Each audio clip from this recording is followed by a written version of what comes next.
nerderotic.com.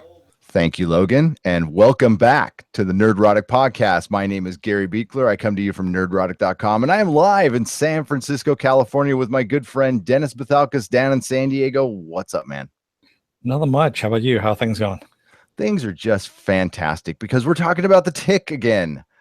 Yes, we are. This is our only show right now for the very short time being. We're going to do a lot more, and we'll announce those at the end. But we are talking about Fear of Flying episode 5, which now that I've watched it again and again and again, this is my favorite episode of the 6. This is really good. And probably because it's got the fight scene in it, but just so much happens in it and it's still funny. And as we were talking about in our very actually long pre-production meeting about the Overkill, the Tick is able to pull off comedy while still having a semi-serious superhero story,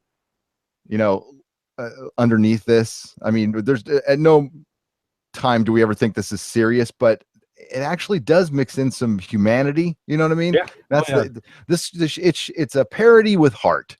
That's what it is. I don't know. What did you think of this episode, man? I liked it a lot. This is actually, I think, the only episode directed by Lev Spiro is his name. It was all, I think the majority of them written by David Fury, with the exception of the first one, which was written by Ben Edlund. So that I noticed a difference in this one as well. There was a bit of a difference on this one, and it showed. It was actually pretty funny.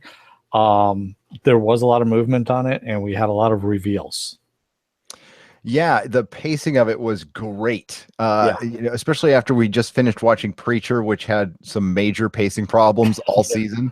It was just refreshing to watch something that moved and integrated all of its characters intelligently and hilariously, Overkill. Well thought out. Just well thought out and well paced. Oh yeah. There's 4 plots going on right now. Yeah. 2 minor ones. So we've got it starts out with Superion doing this Superman thing kind of over the planet, and you'd think he's using his super hearing or something to try to find danger, and they're doing a nice, Tick is doing another voiceover about the hero rises above it all. And then Superion's cell phone rings. And that's how he gets his alert for the VLM. And we have Superior flying, and he looks annoyed. He's like, oh god, Yeah. Superion looks kind of like a douchebag. And we see him flying down, and then we're back at Walter's party. And to recap last episode a little bit, Walter, Arthur's stepfather, is having a 60th birthday party. He's very concerned about Arthur's feet. He's enamored with the Tick, who just kind of crashed the party. Miss Lint crashes the party. She has a little battle with Arthur for the suit. Arthur, Paloma. I know I didn't say Paloma this time. Paloma, who Tick does not recognize. This is Paloma from work. He's all, oh, hello. Don't you recognize her? Nope, never seen her before in my life. Arthur, we have a superhero, but we have Miss Lint versus Arthur, and Arthur wins and wins by running away. And the episode ends with an exploding vacuum bag too, with all the lint. So we see the full lintage on this one, and Arthur flies away, and that's where we're kind of left right now. Arthur is the episode starts with him just pressing the buttons on his damn suit again, and it retracts the wings, and he's falling. You had the Tick watching Superion on the news, going, oh, and he's I guess only heard of him. I don't know. He's also, that's Superion, he's got a cape and he flies. Arthur should see this, and then Arthur crashes, and then he gets control again, and he calls Dot's phone to talk to the Tick, and he tells the Tick that he's flying, and the Tick's all, wow, imagine that. Imagine if you had your suit.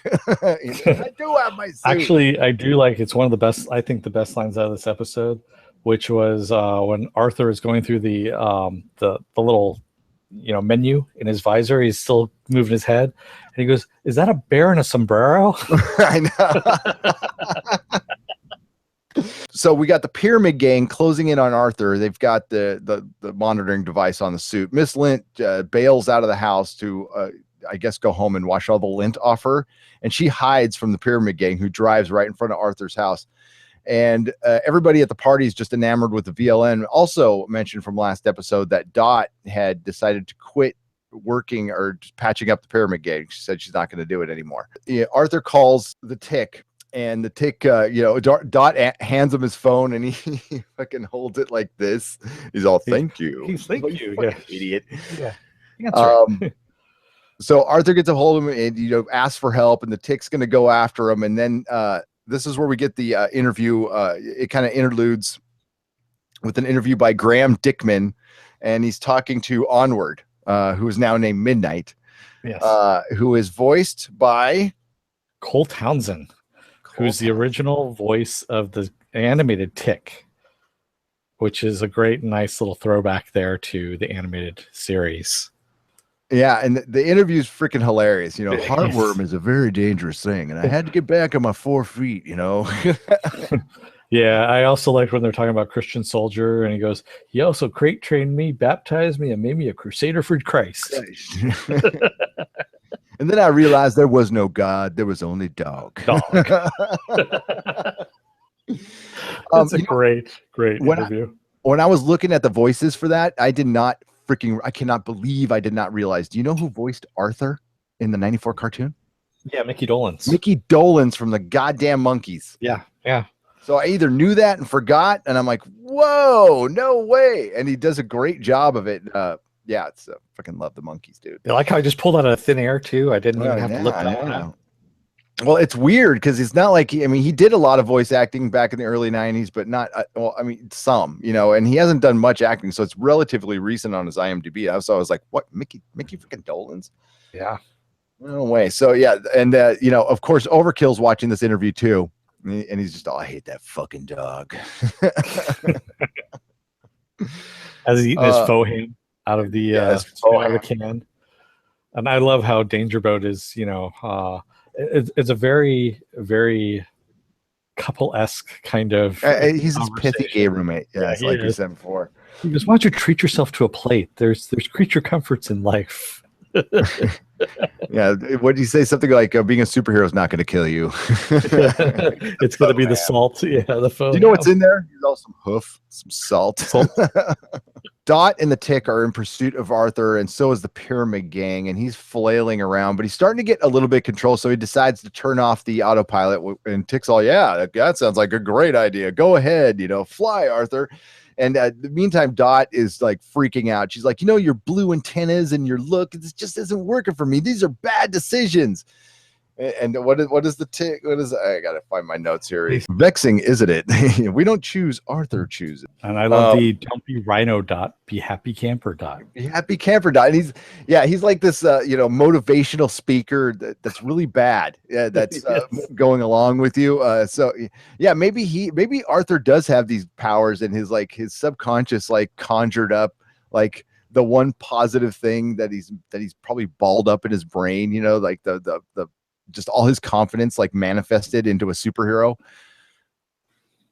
Could be, because he was just a broken, you poor man, as he was put up. So they end up in a park.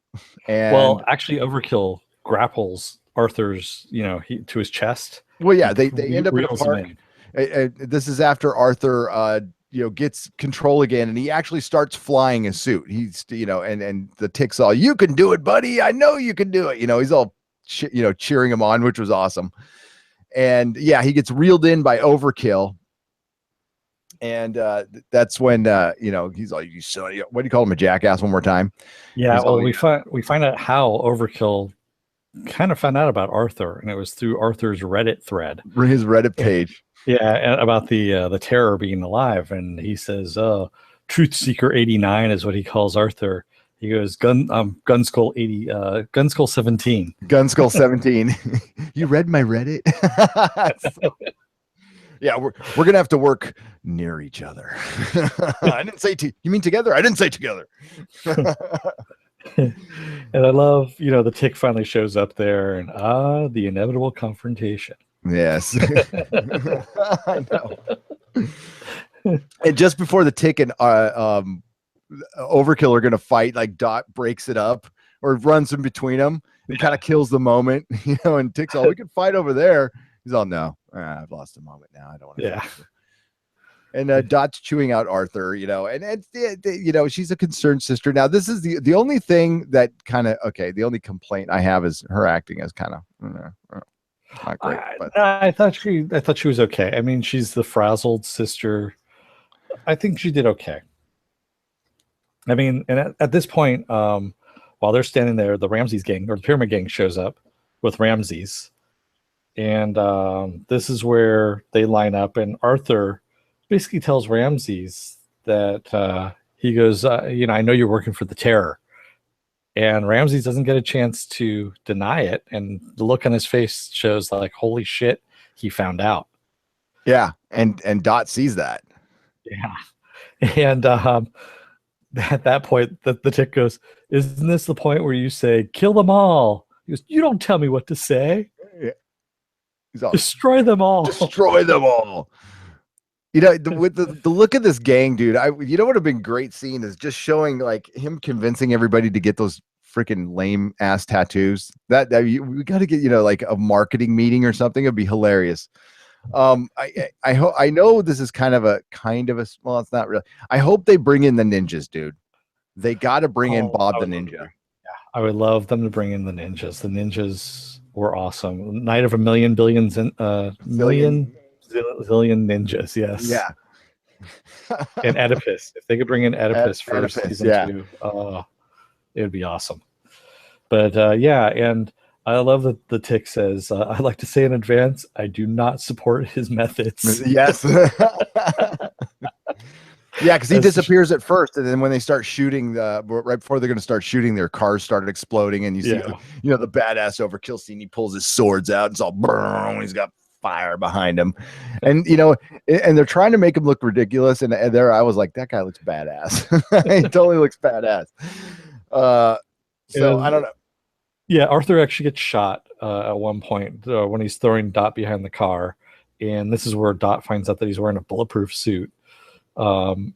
She's, kind of impressed, but all at the same time worried about him. And the tick and Overkill just, knocking out bad guys left and right. And at one point, one of the Overkill throws the sword at one of the bad guys, and the tick catches it midair and goes, "Don't encourage him." Slashy. And at this point, one of the bad guys gets thrown over the top of the Dot's car, and he looks at Dot and recognizes her as as the medic who helped him, remove a slug from his shoulder. And he's about to say, "Hey, you're the doc that helped me," and she just wails on him with a tire iron and knocks him out before he can say anything. Yep. Hence, keeping her secret still. Yep. And Arthur's all, "Hey, nice movie." She's all, "Thanks." So and then after that fight, they start talking, and that's when they're like realizing they got to work together. He's like, "Don't work near me." Well, there's also a really good pick line too, as Ramses is running away before he's going to throw the tire at him. He goes, "Not so fast, you must scare a madman." I know. Hits him with the tires. Oh yeah. They all talk, and Overkill's gonna oh God, what did the tick say? Tick said, when Arthur's talking about working with Overkill, he's like, "No, murder's not cool." Nobody thinks murder's cool, Tick. Well, maybe he does. And at that point, Dot is trying to talk Arthur out of going down this road. She goes, "Are you really going to go get in a car with these guys and go to wherever they're going?" And, we're kind of almost led to believe that he's not going to do it, because we see Tick and Overkill with Ramses at Danger Boat. And that's when Tick turns to the car and goes, "You okay there, chum?" And that's when Arthur comes out of the car, and we see that he's come along with them. We get our dramatic moment of the season. Yes.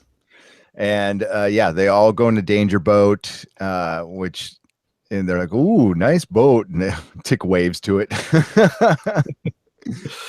And then we get in Danger Boat, and this is like one of the funniest scenes when they bring up the hologram. They have the wires connected to Arthur's head, and they have the diagram. The Tick is just playing with the freaking with the image. He's like, "Ooh, yeah."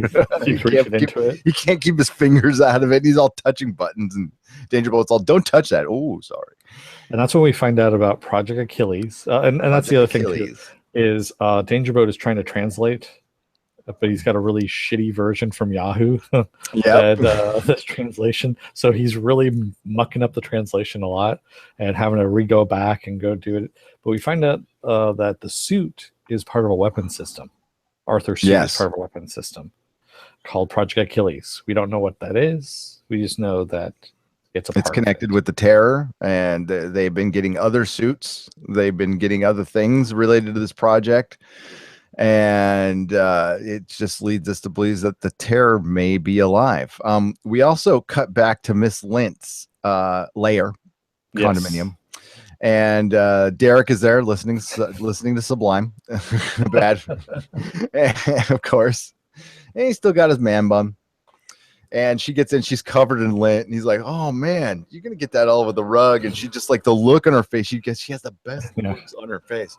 I love when he says, "Do you want me to put down some paper?" She goes, "I'm not a dog." If you say one more word, he's all, "You want a towel?" She's all, "Yeah."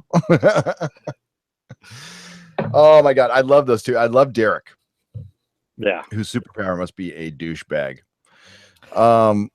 And it ends with her coming out of the shower, and her hair is all frizzing out, of course. Yep. And she ties it down to a bun, and we find out that sitting in her boudoir, if you will, is the Terror.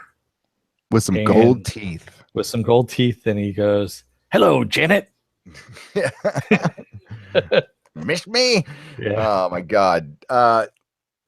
So not a big surprise that he was alive, but the Terror is alive. Yes. And God, he looks so great. Jack is, I always think it's Jackie Earl Haley. Jackie Earl Haley. Call yourself Jack, for Christ's sake. You're a man now. Mr. Bad News Bears himself, and Rorschach, who's just great in everything he does. I'm sorry. Yeah, I love the guy. And the fact that they got him, it's weird. It's like he was in Preacher season 1, and now he's in Tick season 1. I mean, he's all over the comic book properties, and this guy's great. Yeah. Because this is his third comic book movie, right? Yeah, dude, he would be such a good the oh my god, the troll from in Guardians, the cosmic troll who's in Pip, who's in freaking the Warlock. Yeah, he would be so fucking good as him, man. Actually, I was just thinking he would play a good Maxwell Lord. He would, but he would be awesome as Pip, dude. He would be so good as Pip.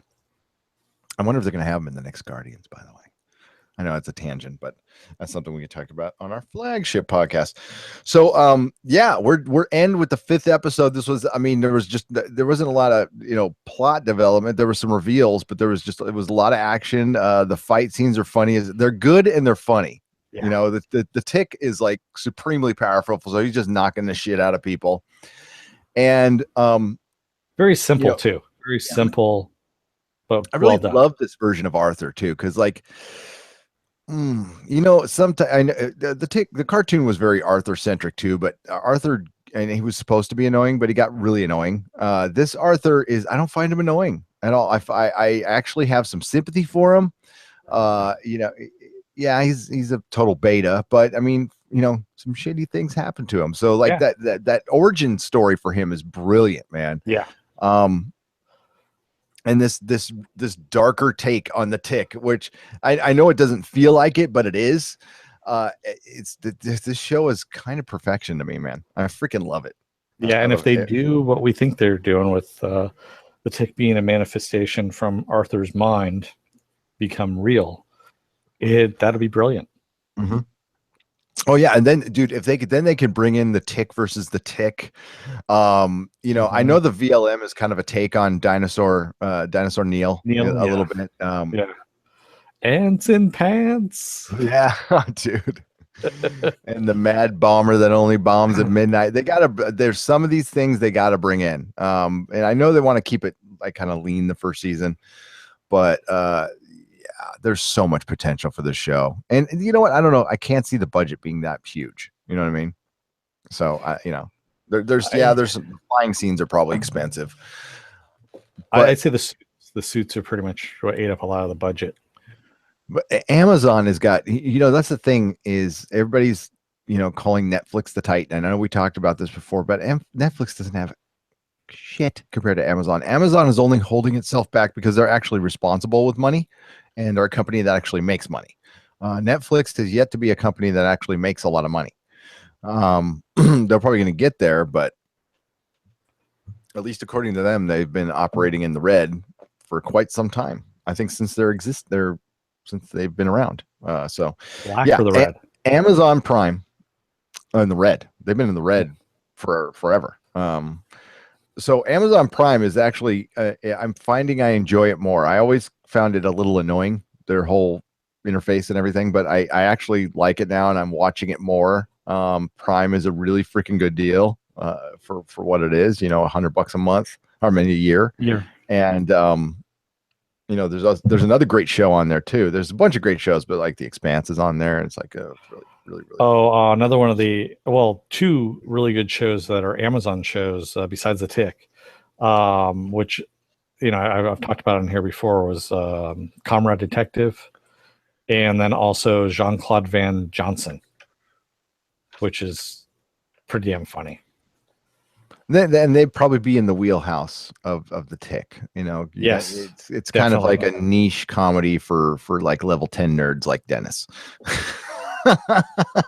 Yeah, and for our audience members out there. Yes. So behind me, I found one more thing to go in our little prize packets, ladies and gentlemen. A spoon bumper sticker. So next episode, we will present to you our prize packages and we will announce our I don't know, because like we got to wait for the episode. So you could look for the announcement in the comment section for the 6th episode. But if you want to hear your name on the internet, we will do it at the next podcast we do, either our flagship or a recap. Shows we're going to be recapping that are absolutely for sure are The Gifted, unless it's just like horribly bad. And we're definitely going to do Mr. Robot. So those are 2 guaranteed shows that are coming up that we know we're going to do. And we're going to add so much more to our schedule. So stay tuned. I say hiatus over the next couple of weeks, but we're still going to have our flagship. You're going to still see podcasts, but we're not going to be actively recapping a show. The Tick is kind of it right now, unless we change our minds. So you can find all of our links in the description. And we will be back. I'll probably post this one rather soon because I was kind of late with episode 4. And then the next couple days, we'll do episode 6 and finish up The Tick. And hopefully we'll have some definitive news very soon on when it is coming back. I know it's early 2018, so let's hope for the best. So anything else on this episode, Dennis? No. Don't let the door hit your ass on the way out, America.